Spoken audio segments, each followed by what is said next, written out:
The mahogany conference table gleamed under the law office's fluorescent lights as I watched my sister Olivia's perfectly manicured fingers tap impatiently against its surface. Even now, at our mother's will reading, she couldn't hide her smugness, her absolute certainty that she'd won. "Can we get this over with?" she asked, shooting an irritated glance at Mr. Phillips, our mother's longtime attorney. "Some of us have actual responsibilities to attend to." My name is Chloe Harper, and at 35, I was about to watch my sister try to take everything our mother had worked for. But what Olivia didn't know, what she couldn't possibly know, was that Mom had seen through her act long before she passed. Mr. Phillips adjusted his reading glasses, his expression carefully neutral as he opened the thick manila envelope containing our mother's last wishes. I could feel Olivia's eyes on me, probably wondering why I wasn't more upset, why I sat there so calmly when we both knew what was coming, or at least what she thought was coming. "Before I begin," Mr. Phillips said, his voice steady and professional, "I want to express my condolences to you both. Your mother was an extraordinary woman." I nodded, feeling the familiar ache in my chest. Mom had been gone for exactly 2 weeks now, but the loss still felt raw, like an open wound that refused to heal. The past 3 years of her battle with cancer had been brutal, but I'd been there through every doctor's appointment, every chemotherapy session, every sleepless night. Olivia, on the other hand, had been too busy building her empire, a chain of high-end boutiques that she'd grown through relentless ambition and our mother's considerable financial support. She'd visit occasionally, usually when she needed something, sweeping in with designer outfits and empty promises. "Let's proceed," Mr. Phillips continued, pulling out the first document. "This will was prepared 6 months ago, at your mother's request." I watched Olivia's lips curve into a smile. 6 months ago. That was when she practically moved in with Mom for 2 weeks, playing the devoted daughter while I was away at a medical conference. I come back to find Mom oddly distant and Olivia more confident than ever. "I, Eleanor Harper, being of sound mind and body, declare this to be my last will and testament," Mr. Phillips read, his voice filling the quiet room. "To my daughters, Olivia and Chloe, I leave the following." Olivia leaned forward slightly, her pearl necklace catching the light. She'd always been the picture of sophistication, the successful daughter who'd followed in Mom's footsteps in the business world. I, with my modest salary as a high school chemistry teacher, was the disappointment, at least in Olivia's eyes. "To my daughter Olivia Harper," Mr. Phillips continued, "I leave my entire estate, including the family home, all financial assets, and my controlling interest in Harper Enterprises." The smirk on Olivia's face grew wider. She turned to me, her eyes glittering with triumph. "Well, it seems Mom knew exactly who deserved to carry on her legacy." I remained silent, my hand instinctively touching the small key I wore on a chain around my neck. The key Mom had given me 3 days before she passed, along with a letter I wasn't supposed to open until after the will reading. "To my daughter Chloe," Mr. Phillips read, his voice slightly different now, "I leave my sincerest apologies." Olivia actually laughed at that, the sound sharp and cruel in the formal setting.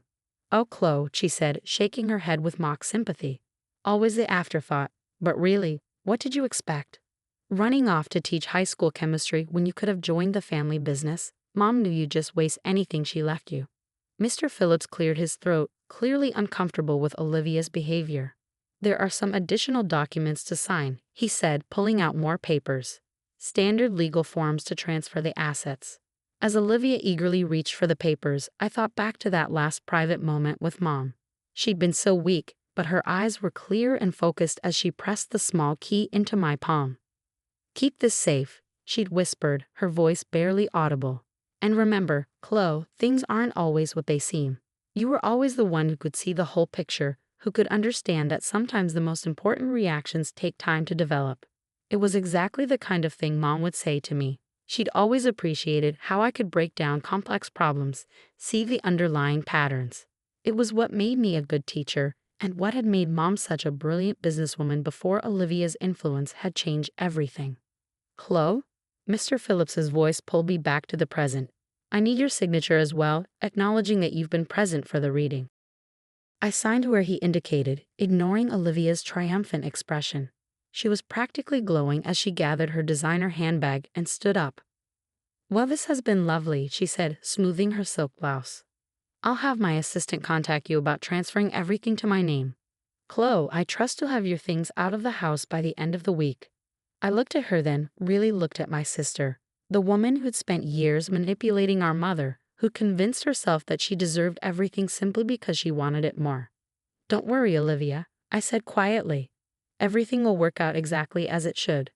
She frowned slightly, perhaps catching something in my tone, but quickly dismissed it. With a final smirk, she clicked her way out of the office in her expensive heels, leaving behind the faint scent of her signature perfume. Mr. Phillips waited until the door closed behind her before speaking again. Ms. Harper, Chloe, he said, his professional demeanor softening slightly. Your mother, he paused, seeming to choose his words carefully. She was very thorough in her planning. I nodded, standing up and gathering my own modest purse. Yes, Mr. Phillips, she was. She always understood the importance of proper preparation. As I left the law office, I could feel the weight of the key against my chest, and the sealed letter in my bag seemed to burn with potential energy, like the chemicals in my classroom, waiting for the right moment to react. Olivia might think she'd won, might believe that her 2 weeks of calculated devotion had secured her everything.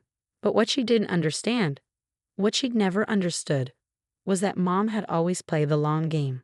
She built Harper Enterprises from nothing, navigating a male-dominated business world through careful strategy and patient planning.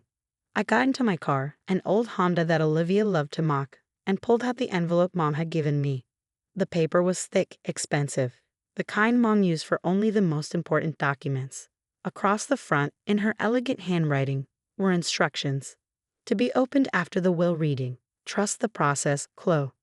I took a deep breath, slipped the key from around my neck, and prepared to discover exactly what Mom had planned. Whatever was coming, I knew one thing for certain. Olivia's satisfaction was going to be very short-lived. My hands trembled slightly as I inserted the small key into the lockbox that the letter had directed me to. I was sitting in my apartment, away from the chaos that would soon unfold at our family home where Olivia was undoubtedly already making plans to redecorate. The lockbox had been exactly where Mom said it would be, in a safety deposit box at First National Bank, accessible only with both the keys she'd given me and my personal identification. Inside, I found another envelope, thicker than the first, and a USB drive. My heart pounding, I opened the envelope and began to read. My dearest Chloe, if you're reading this, then everything has happened as I predicted. Olivia has shown her true colors at the will reading.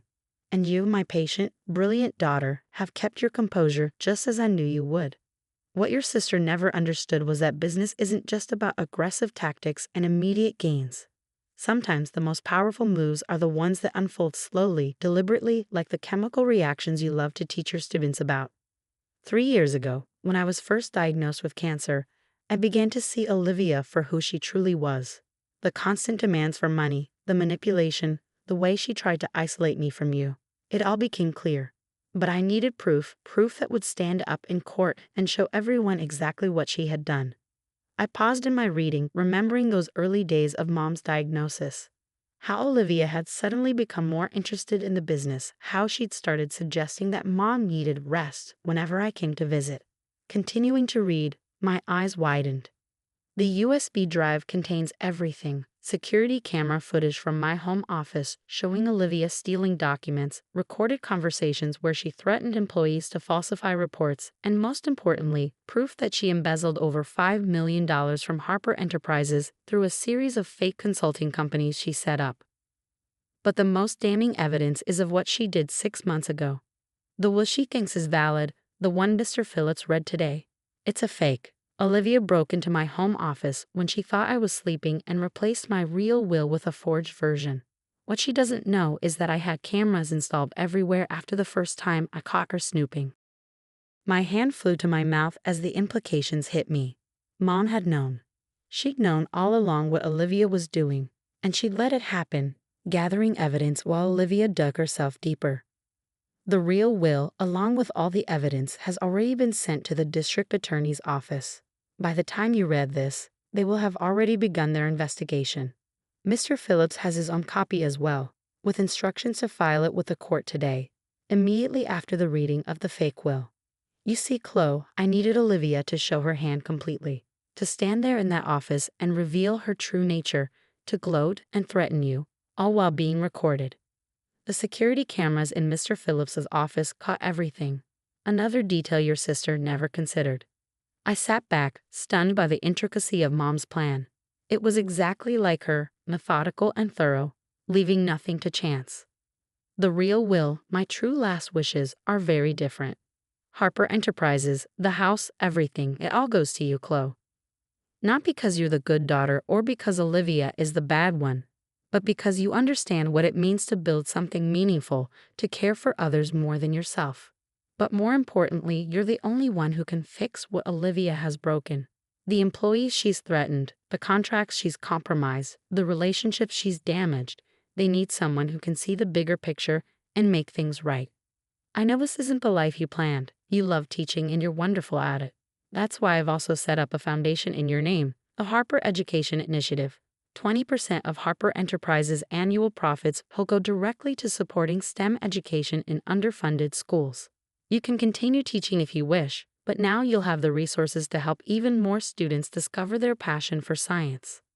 Tears rolled down my cheeks as I read Mom's words. She'd understood it all along, exactly who I was and what I wanted to accomplish. Just then, my phone buzzed with a text from Mr. Phillips. It's done. The real will has been filed. The DA is moving forward with charges against Olivia. Are you ready for what comes next?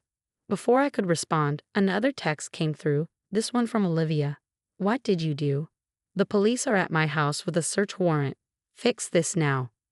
I took a deep breath and returned to Mom's letter, reading the final paragraphs. Olivia will be angry, of course. She'll blame you, threaten you, try to fight this in court. Let her. All she'll do is prove, again and again, exactly why this decision was necessary. The key you're wearing doesn't just open this lockbox, Chloe.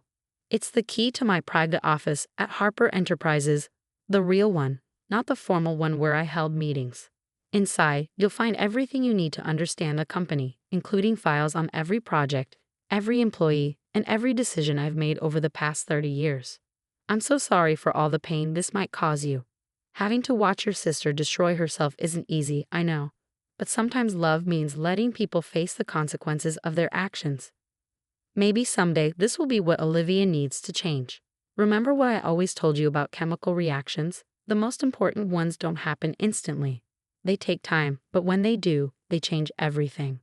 I closed the letter and stared at the USB drive in my hand, knowing that the first steps of the long journey ahead had already begun.